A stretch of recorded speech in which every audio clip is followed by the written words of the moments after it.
What's up, tribe? How you guys doing? Go ahead and hit that subscribe button, and I hope you like this video. This is your review, excuse me, for the Real Housewives of Dubai, Season 1, Episode 2. Yeah, this episode didn't really do it for me, y'all. We're gonna go through it. We're gonna go through it, but it ain't really do a lot for me because I'm gonna tell you now, I'm already over this whole Chanel Carolyn ass situation. I'm just gonna tell you now. So we're gonna keep dragging that out. Anyway, we start the episode off. We have Miss Sarah. She's at home with her son, and she's teaching him. They're baking a cake, and she said that she likes to raise him in non-traditional male-female roles. She grew up, Muslim, and she said, they have a lot of Western ways, but she wants to try to teach him as much of their traditions as possible. Child, she tried to get that baby to sit down on the floor and eat his lunch, and he was not having it. He was like, I don't want to do this. She was like, come on. He was like, no, really, I don't want to do this. Like, I really don't want to do this. Child. I said, baby, you tried it. Anyway, and kids will let you know. But you tried it, and he wasn't here for it, okay? Then we have this lunch with Lisa and Brooks, right? And they're sort of rehashing the lunch or whatever. And she shows, I think it was Lisa showed Brooks a picture that was on Instagram of Carolyn S. with Nina and talking about every girl needs a best friend that's a brunette or a blonde or whatever. And so they proceed to talk about how much Nina used to talk trash about Carolyn S. She didn't like her. She thought she was hood. She thought she was ghetto. She thought she was common. And they were like, she's so fake. Now all of a sudden they besties or are posting up on the gram and they besties. And then Brooks talks about her love-hate relationship with Chanel. She said, listen, me and Chanel, we have our ups, we have our downs. We go in, we go out, we go up, we go down, we go back and forth. But at the end of the day, it's a love-hate. Like, we'll be good next week. We was fussing last week. We'll be good next week. I said, I guess. Now, it is Thanksgiving around this time, and so we have Nina, who was born in Lebanon but grew up in Texas, so she celebrates. And then, of course, we have Lisa and Brooks, who they celebrate. So we see them getting ready for Thanksgiving. What was it? Lisa went shopping. I have to, because Lisa and Brooks shop.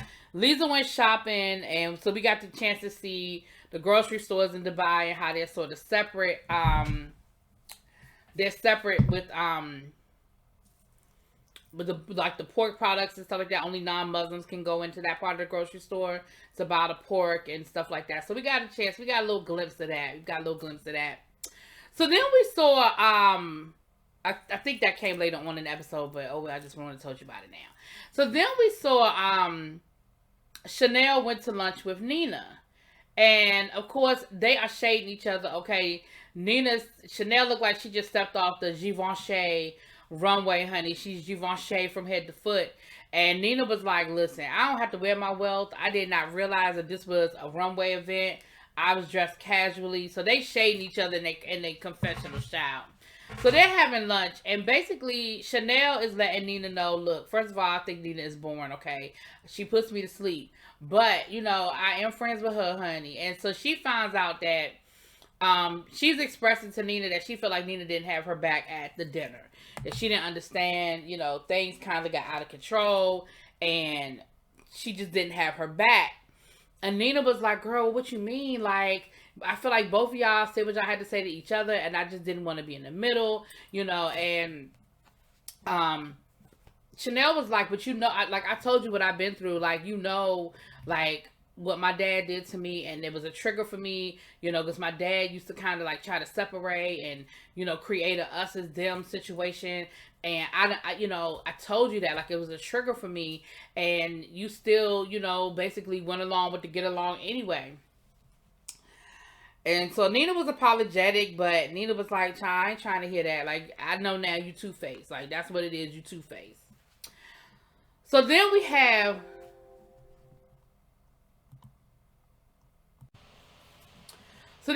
Carolyn S. She was hosting Nina, and I think that was Brooks. Child, Brooks and Lisa be looking alike to me. I think it was Brooks. And we found out that Carolyn is building a home, and but she has to be out of the house that she's in. She's been renting it for like 5 years, but she's building a house, and she said, I'm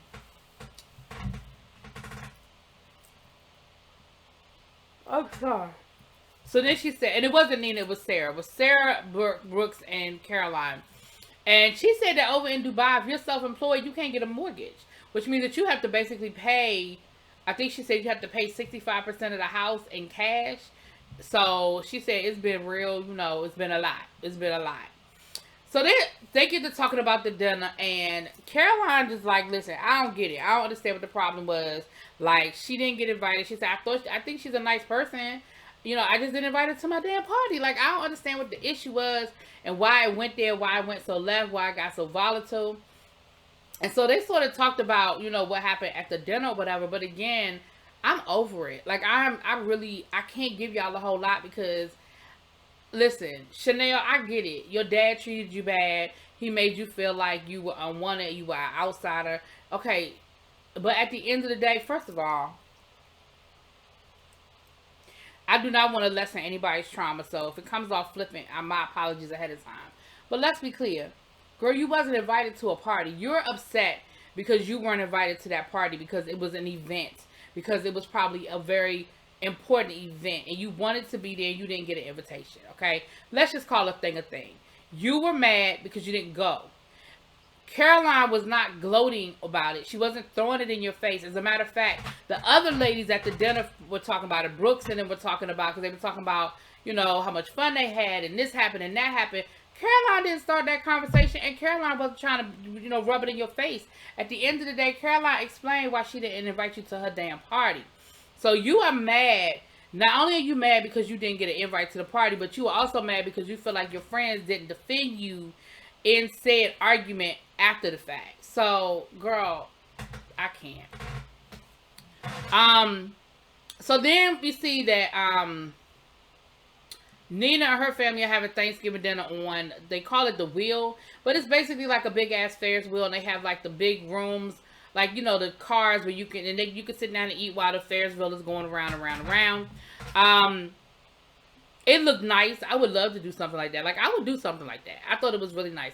Her daughter wasn't feeling it. Her daughter was like, I'm just not understanding why we are eating while we are going around and around and around. Like, I don't get it. Nina said that, Nina said that she wants to, and Sarah was there too. Sarah was there with her son. And she was just saying that she wants to just, continue to celebrate the holidays that her kids grew up with. Even though they are living in Dubai and they are from Lebanon, they grew up in Texas, so they celebrated all the American holidays. So, we found out that her husband wasn't always rich, honey. They kind of grew up together. She said, listen, I done worked 3 or 4 jobs at a time. Like, I know how to hustle. I'll still clip a coupon if I need to from time to time. Like, it ain't no thing. But her husband said he owned some businesses. I think one was like a hotel or something. He sold them, and then he said he did really well in the cryptocurrency. Like, he did really well invested in that. So I said, okay, honey, because if you got in that crypto early and you sold, baby, you did make you a good little piece of change. So I thought that was real cool. We got to learn a little bit more about her. Nina kind of, oh no, that's later on in the episode, child. I mean, not Nina, Sarah. That's later on. Now, Lisa was hosting dinner, and she cooked all her food. She said, listen, I very easily could cater something, but I cooked the meal because I want to show love. In Jamaica, that's a sign of when you love. You cook the food, whatever. So Chanel shows up for Thanksgiving dinner over to Lisa's house, and now I know why your ass wasn't invited to the damn party down to the boat, because you don't know how to act. You showed your ass up with a baby goat. Now listen, yeah, you told a nice little story, and it was real cute about in your village from where is she from? Ethiopia, Somalia. And she said, how in the village, that's when somebody loves you, that's how you show love back. You bring them a goat. Listen, let me tell you something. I respect your traditions, and I do not want to be disrespectful. But you bringing a goat to Thanksgiving dinner at a Jamaican person's house, that is not showing love. You are bringing their next meal. She gonna curry that goat up and keep it moving. I was like, you brought a live goat to somebody's house. And the goat ass then jumped in the pool. And they were like, oh, the goat can't swim. Y'all get him. Y'all get him. You get him. You brought the damn goat. You better get your ass in that pool and get the goat out my... That goat jumped in her pool, y'all.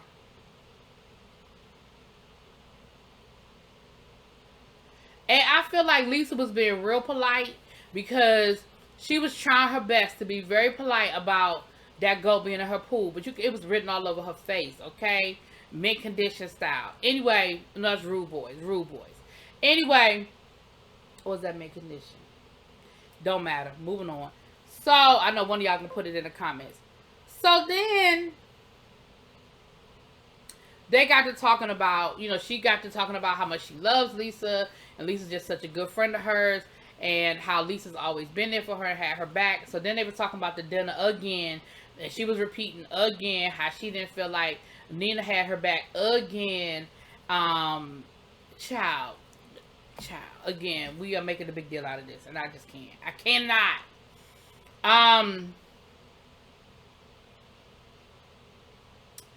So then we see Amon. See, she reminds me of Amon. We see Chanel going over Nina's house. And Nina opened up a little bit about Sarah's house. And Sarah opened up a little bit about her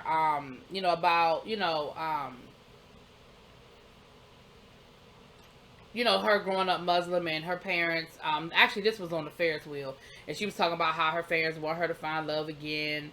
But basically, child, they like, but make sure you mean what you mean when you mean it.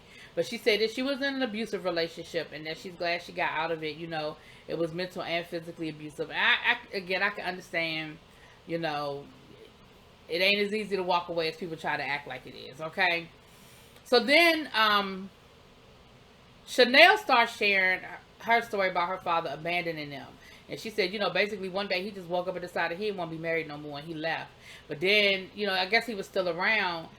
He tried to force her to marry somebody at 14. He used to beat her. She said that the father told her that his marriage was fine until she came along. Everything was great until she came along. And so he took a lot of his anger out on her. And she talked about how he tied her up to a tree and beat her in the rain. And it was horrible. And I ain't going to sit here in front. The stories that she told about her father were horrible. And she was like, I cannot forgive him. Like, I'm not at that space yet. I'm not in that place to where I can forgive him. And I understand because I don't know if I'd be so quick to forgive him either. If you really want to know the truth of the matter, okay? But when she showed up over Nina's house, baby, over Sarah's house, child, she bought some onions, talking about their many layers to you. See, that's why don't nobody invite you nowhere. Because who shows up to somebody's house with some damn onions? Girl, bring a bottle of wine and keep it moving. Anyway, that was the episode. Like I said, they didn't really give me a whole lot, but I gave you what I could give you, child. Y'all let me know what y'all think. Drop it in the comments. Peace.